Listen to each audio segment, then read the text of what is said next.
네, 쇼트트랙 국가대표 출신 김동성 씨의 전 부인이 김동성 씨와 최순실 씨의 조카 장시호 씨의 불륜설로 정신적인 피해를 입었다면서 장 씨를 상대로 낸 소송에서 이겼습니다. 네. 예, 그래서 위로금을 내야 되죠. 뭐 네. 그렇죠. 어찌됐건 간에 지금 장시호 씨 재판에서 네. 그 장시호가 그런 얘기 했다는 거 아니에요. 김동성과이 당시에 결혼할 때 부인이랑 사이가 안 좋아서 잠깐 집을 나갔을 때 본인 집에서 같이 살았다는 네네. 그런 내용들. 예. 뭐 같이 살면서 어떤 일이 있었는지가 이게 중요한 게 아니라 어찌됐든 간에 결혼을 했던 이 당시에 아내가 있던 가정에 있는 김동성이 집을 나와서 다른 여자와 장시호와 한 집에서 일정 기간 동거를 했다는 네. 이런 부분들이 이제 외부에 이제 얘기가 나오면 네. 당연히 그 부인이 김동성 씨의 전 부인, 당시 부인 입장에서 보면 아무래도 정신적인 피해를 보지 않겠어요? 그렇죠. 왜냐하면 이게 단순히 그냥 나오는 게 아니라 전 국민이 이 얘기를 다 알아버렸거든요. 예. 그렇기 때문에 그 불륜설 때문에 정신적인 피해를 입은 것을 법원이 인정한 거죠. 실제로 이 두 사람이 불륜을 했는지 안 했는지 여부와는 상관없이 네. 어쨌든 그 얘기가 나옴으로써 입은 피해에 대한 아. 배상을 청구한 거고 거기서 예. 이제 승소를 하게 된 거죠. 예. 그러니까 이 김동성 씨와 장시호 씨의 불륜설이 정말 떠들썩하게 했던 국정농단 사건인데 이제 당시 불거져 나온 거거든요. 근데 이때 김동성 씨가 자신은 불륜 관계가 아니다라고 해명을 했었잖아요.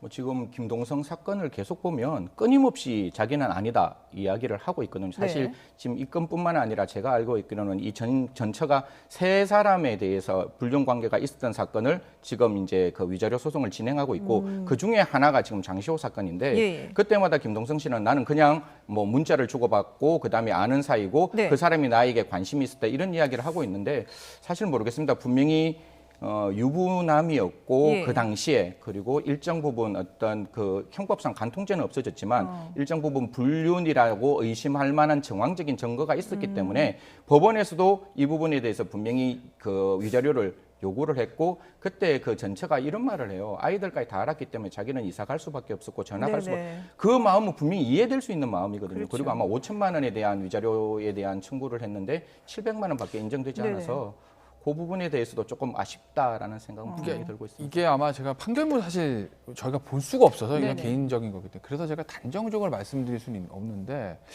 위자료가 700만 원이에요. 좀 적어요. 그러니까 아마도 당시에 이제 모르겠어요. 김동성 씨를 불륜 관계가 아니다라고 얘기를 한 것 같고 네.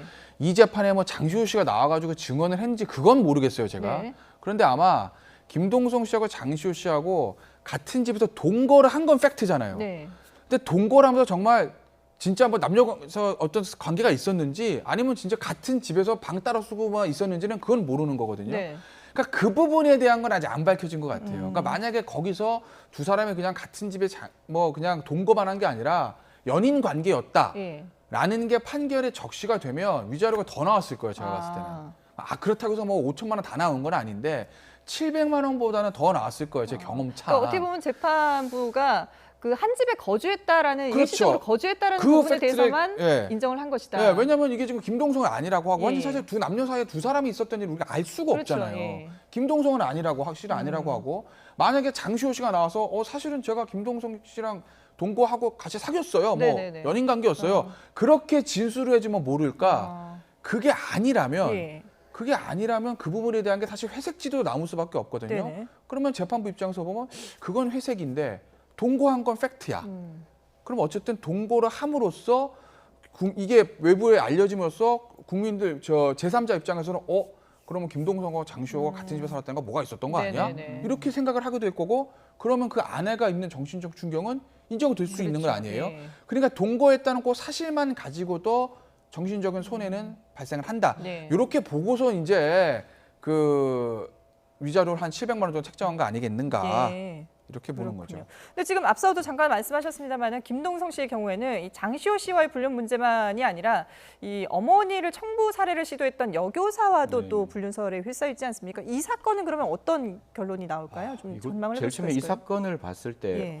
진짜 저런 분이 교육자로 있을 수 있었을까 하는 되게 두려움이 있었고 네. 어떤 내용이었는가 하면 이 김동성 씨하고 지금 우리가 알고 있는 이 사람하고 이제 사랑 관계에 빠졌고 그때 뭐 정말 최고급 자동차도 사주고 최고급 네네. 시계도 사주고 그런 과정을 이끌어가기 위해서 어머니라는 분이 굉장히 좀 불편했는가 봐요. 네. 그래서 정말 말 입에 담기도 힘든 청부살인을 네. 통해서 이제 그런 관계가 있었고 여기서도 이제 김동성 씨는 이런 말을 합니다. 자기의 팬이었지 네. 자기는 절대로 불륜 관계가 아니었다라고 하는데 그렇죠. 모르겠습니다. 이 관계가 정말 팬의 관계였는지 아니면 불륜의 관계였는지는 법원에서 판단하겠지만 제가 봤을 땐 분명히 일정 부분 책임을 묻지 않을까라는 생각을 하게 됩니다. 요거랑 아까 거 제가 아까 네네. 조금 잘못 말씀드린 게 있네요. 보니까 아까 김동석의 정처가 700만 원 승소한 거는 피고가 장시호였어요. 네네. 그럼 피고가 장시호였으면 장시호가 법정에 변호사가 나왔겠지만 네네. 준비 서면을 통해서 그 불륜설에 대한 입장을 밝혔을 거예요. 거기서 만약에 장시호 씨가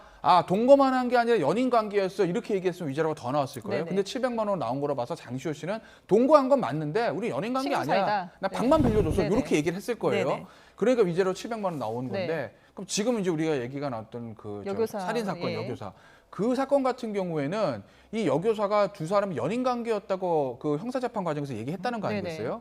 그러면 이번에 아마 민사 소송에 들어와도 뭐 진술을 바꿀 가능성이 없는 건 아닌데 이 당사자인 그 여성이 나 맞다 네네. 김동성이랑 여적인 관계다라고 인정이 되면 예. 그러면 위자료는 700만 원보다 더 나올 가능성이 높죠. 아마 이거 또 1심 판결 나오면 저희가 방송을 하겠지만 제가 예상하건대 위자료가 700만 원보다는 더 나올 거예요. 그때는. 그렇군요.